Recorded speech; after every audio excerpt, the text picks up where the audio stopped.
สบายดีเด้อพี่น้องเด้อมื้อนี้แม่ครัวมาเฮ็ดเต้าหวยน้ำขิงนะพี่น้องเนาะอาหารนี่ก็เป็นของหวานที่ว่าสามีมักนะพี่น้องเนาะเบิ่งคลิปของน้องๆสาวเลี้ยงเฮานี่แหละ3คนเลยเนาะเบิ่งของน้องบูแดแล้วก็เบิ่งของน้องตุ้ยสบายดีสาวลาวแล้วก็เบิ่งของน้องสาวไทยใต้แดนะเพิ่นเฮ็ดคล้ายๆกันแล้วเพิ่นก็เบิ่งนํกันแล้วเพิ่นก็เฮ็ดนํกันซันนี่ก็จัดไปเนาะ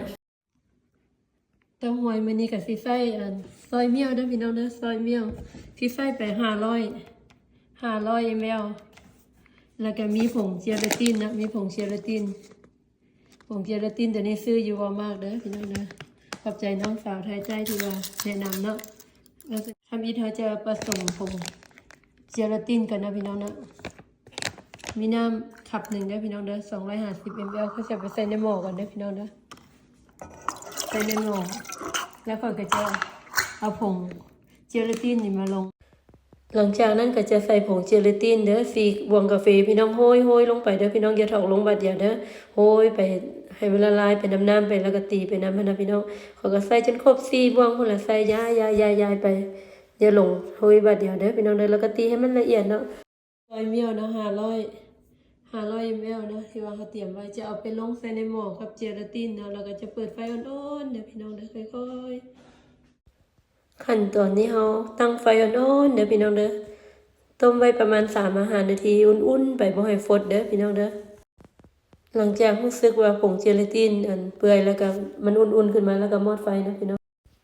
หลังจากค่อยมอดไฟแล้วก็เอาไปทอกใส่ซามหรือว่าใส่ถ้วยเนาะใส่จอกใส่หยังก็สุดแล้วแต่พี่น้องสะดวกเด้อ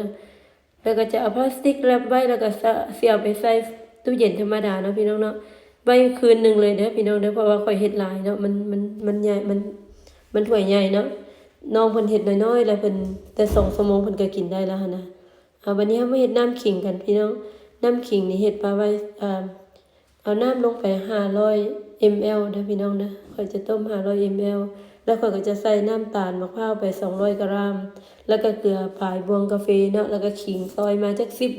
10ผ่านเนาะพี่น้องเนาะนี่หลังจากมันฟดแล้วค่อยก็เอาขิงลงมาใส่เนาะเอาลงขิงลงมาใส่แล้วค่อยก็ใส่เกลือน้อยนึงแล้วก็ต้มเคี่ยวไปน้อยนึงจนขิงมันออกมาความเผ็ดของขิงออกมาแล้วก็มอดเนาะพี่น้องเนาะมอดแล้วก็ไปพักไว้หรือว่าใส่ตู้เย็นปลาไว้ทา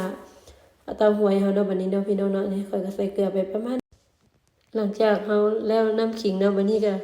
มื้อต่อมาแล้วก็เต้าหวยเฮาก็เสร็จโตแล้วเนาะอยู่ในตู้เย็นมาได้คืนนึงพี่น้องเอามาตักพี่น้องบัดนี้มาตักใส่น้ำขิงกินโอ้แซ่บอ่อนๆพี่น้องเอ้ยพี่น้องทานได้ยังบ่ได้ลองก็ลองเฮ็ดกินเด้อถ้าพี่น้องอยู่เมืองลาวเนาะบ่มีเครื่องแบบนี้เนาะก็สามารถใส่ผงวุ้นเด้อพี่น้องเด้อผงวุ้นนี่พี่น้องต้องลองเอาว่าสิใส่ซำใดเนาะเพราะว่าค่อยเห็นพี่น้องทาง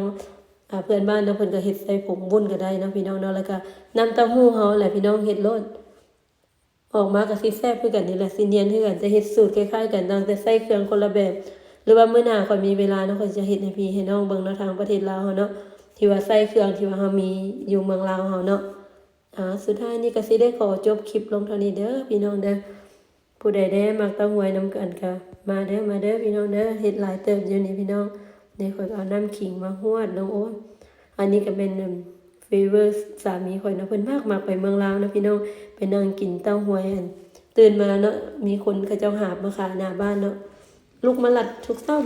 ตอนเมืองลาวตอนปี2000นั่น11บ่ยังคิดได้กินแต่ตอนนั้นแหละยังบ่ได้กินเท่าป่านนี้ฮะจะปีแล้วพี่น้อง10 กว่าปีเนาะพี่น้องสุดท้ายนี้ก็เจอกันใหม่คลิป